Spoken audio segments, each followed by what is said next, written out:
Hey everybody, what's going on? Helm here, bringing you another video from Grab the Lantern today.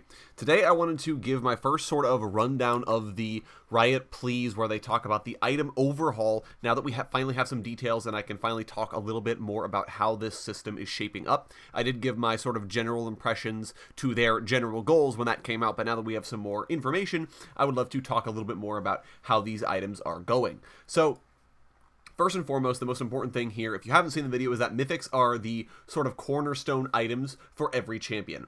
This doesn't necessarily mean last item, it doesn't even necessarily mean first item, it just means that they're going to be the most important part of any champion's build. So I do actually quite like this approach, as one of the biggest complaints I had about the system that they talked about was that marksmen were going to spike after one item. That was a big deal. I was like, you guys can't do that because marksmen just become the best champion on your team.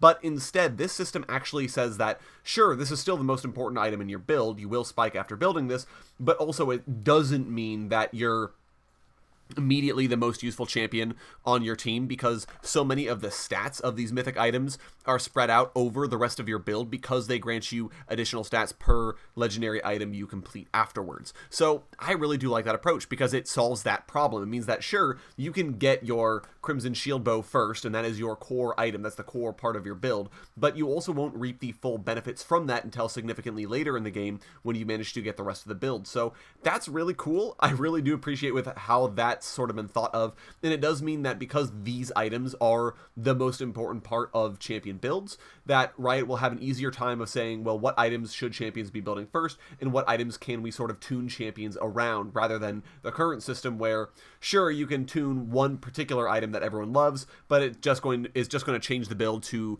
being abused in other ways. So there is that. Now, you can only build one mythic, so it's going to be very important to choose wisely. I'm hoping they come with some sort of similar build paths to allow for sort of flexibility. So to take the AD carry examples, because we know which 3 mythics they have, I would love to see them all build out a BF sword, for example, because that way you have the option of saying, okay, first item BF sword, I picked this up, let me take a look at the rest of the team, and oh my god, that Talon is already 3-0. I'm going to start building the Crimson Shield Bow because I'm probably going to have to deal with him doing just an absolute ton of damage. That sort of thing is very useful because that way you can say, well, oh, the Talon's 0-4. He's already been just like inting to our Yasuo. I can afford to go Behemoth Slayer. I can afford to go Gale Force this game because I don't have to worry about needing the defensive stats. So I'm hoping that's the case. It probably will be, knowing Riot, but it's worth saying because, again, we don't really know anything other than very small details about the system.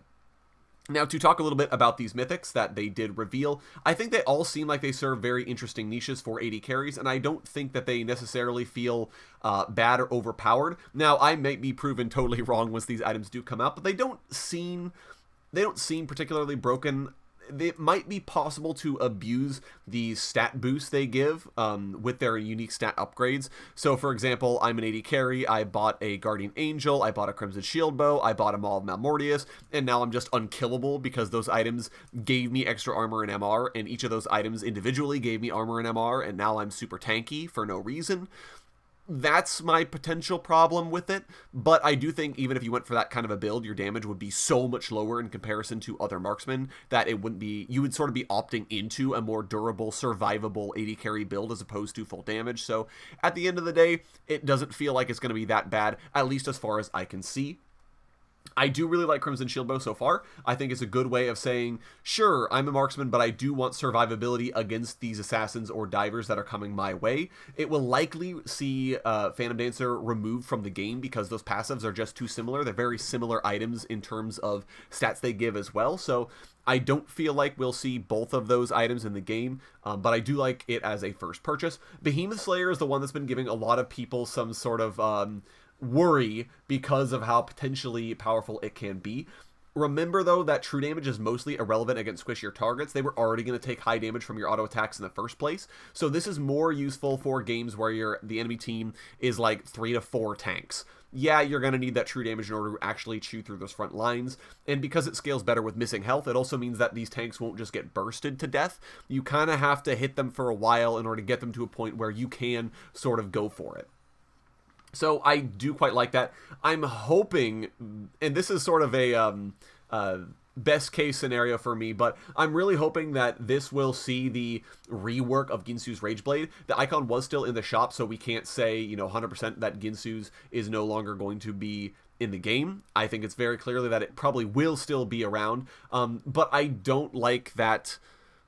I don't think this item would be fair if Ginsu's exists in its current state. I've been saying it for a while, but Phantom Hit just does not belong in the game, and Behemoth Slayer would show that Ginsu's is completely ridiculous, so I'm hoping Ginsu's is getting reworked if Behemoth Slayer does exist in its current state.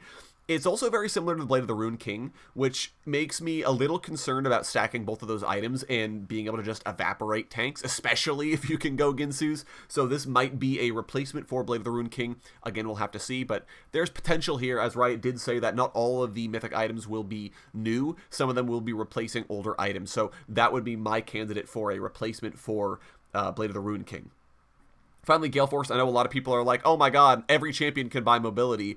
You know, even mobile champions can be even more mobile. But realistically speaking, items or summoner spells that give mobility are more useful to low mobility characters. We've already seen this with stuff like Hextech Protobelt, where only really low mobility characters buy that. Almost never do you see champions with high mobility buying that item because of how irrelevant the dash ends up being. They mostly end up using it for damage rather than the movement, whereas champions like Annie end up needing it in order to actually get into range to do something. So it ends up being not a big deal. I'm not super worried about Gale Force being like just completely ridiculous in terms of champions being able to sort of abuse the mobility. I think it's good for champions like Kog'Maw or Jinx who need some degree of mobility. It helps them a little bit in games where they just like can't step up ever because the enemy team has so much crowd control, skill shot CC.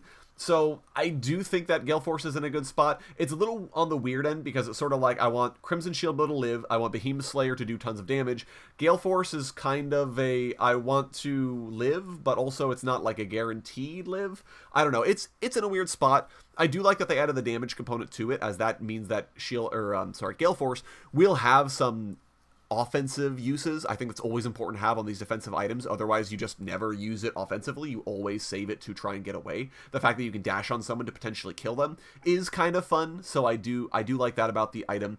Either way, I'm really a big fan of where the marksman items are going. I like that they're not really being hard bound to crit anymore. It sounds like crit is something that you'll be able to opt into a little bit more than you are in the old system. But again, we'll see how the rest of the shop shakes up, as we only have these mythics and they already may have been iterated on. And that's an important thing to mention here as well. I know it's a little late in the video now, but remember that all these items are sort of work in progress. We don't necessarily know if any of them still exist in their current state or if they will ever see changes. We just know that right now, these are how these items look, and these are how Riot have been testing them. They may very well change, though, in the future, so we'll have to see. The shop overhaul, I'm really hoping that Ginsu's Rageblade is taken care of, as I sort of mentioned before. Phantom Hit is just such a hard mechanic to bounce around. If you look at the shop very carefully as well, there are some interesting returning items to the shop. So, Force of Nature, Banner of Command, and sort of the Divine's icons were used in the new shop. That doesn't mean that they are going to be in the new shop as they were previously. It just means that their icons may be being used as placeholders, so don't get too excited yet. They may not be returning. We don't quite know. Additionally, the icons for Deathblade and Hush showed up in the shop, which if you played TFT, you're very familiar with those items. So again, those might just be placeholder icons for Riot to use while they're waiting on getting the item shop more together, but they may actually be items introduced into the game in some form or another, so that would be kind of cool if they did show up. Carson Demon Helm was one of the new items that we did get to see. I absolutely love this item. I think every AP bruiser is going to want to build this item. It's incredible, especially for a champion like Mordekaiser, for a champion like Rumble.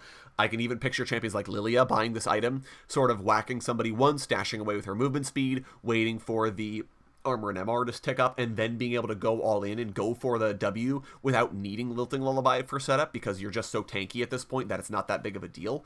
So I think there's a lot of really interesting stuff about the item that we can do here, and I'm glad that Riot are going to be supporting this class a little bit better, as it felt like it was impossible to build AP Bruiser. It felt more like you're building kind of sort of Bruisey, but also Glass Cannon, so I'm glad that they will be getting their own sort of suite of items to balance them a little bit easier.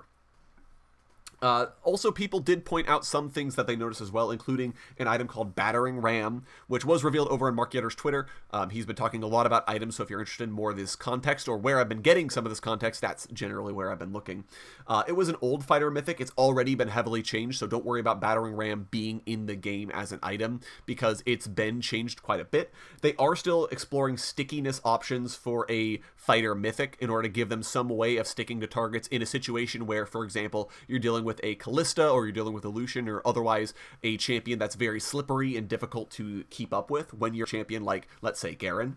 The idea is that that stickiness option of a mythic will compete against a dueling mythic and a tank busting mythic, which I do like those sort of items. It does sort of say, okay, I'm Darius, I'm really ahead, I can go for this dueling mythic because I just want to split push all game and none of you can stop me, versus I'm Darius and also they have 4 tanks, I need to chew through them, we can go for a tank busting mythic. I do quite like that. Now, Riot did say that they will not be hard locking items to a class as well. They really want the item system to sort of be flexible and give champions the ability to sort of build what they want. So fighters buying assassin items, they're totally okay with. They don't mind that at all. Whereas AD carries building tank items, that would be something that's not okay. They don't want to see that happen because that would be a little abusable. So we'll see how that ends up working out. I do like, though, that they're not trying to just hard lock it to champions because I think that that would be really kind of cheesy and just not very much fun to look at. So I do like that they're keeping that flexibility. Additionally, we got a little bit of an update on Grievous wounds. The mortal reminder that has been going around as a spoiled item, that is not accurate at all for how they're going. It's already been iterated on. But the idea is that Grievous wounds will be a 2-step approach with optimizations for each class. The idea being that do an easy thing, you apply a 40% Grievous wound. Do a slightly harder thing, you apply a 60% Grievous wound. So as an example, AD carries will just have to auto-attack a target to apply a 40% Grievous wound. And if they auto-attack the target 3 times, they apply the big Grievous wound. That sort of a thing. Mages and assassins will just have to deal damage to apply Grievous wounds, and if they get you to low health, then they'll apply the big Grievous wounds. And tanks and enchanters will either have to apply damage or have Thornmail in order to apply the small, or hit crowd control for big Grievous wounds. Fighters are still a work in progress, but I already kind of like this direction. It gives champions the ability to get Grievous wounds into the game and get Grievous wounds onto healing champions like Dr. Mundo or Aatrox without making them completely overpowered or just completely irrelevant in most games. So I do quite like the direction on that. And that's it for the update on items so far. I'm hesitantly optimistic with Riot's approach. Now, there are going to be growing pains. There are going to be a lot of really ridiculous things that are going to come out when the item system first comes live. So definitely don't expect this to just be one and done. Riot are going to put the items on PBE and that's going to be it. Certainly, we will be able to give feedback and we'll be able to see more how things are going to work out as time goes on. So let me know what you think of the item update down in the comments. Would love to hear your thoughts. If you enjoyed today's video, go ahead and leave a like. And if you really enjoyed today's video, consider subscribing. I upload a video every Monday, Friday, and on patch days as well. Once again, thank you guys so very much for watching. I do appreciate it. And I'll talk to you all later.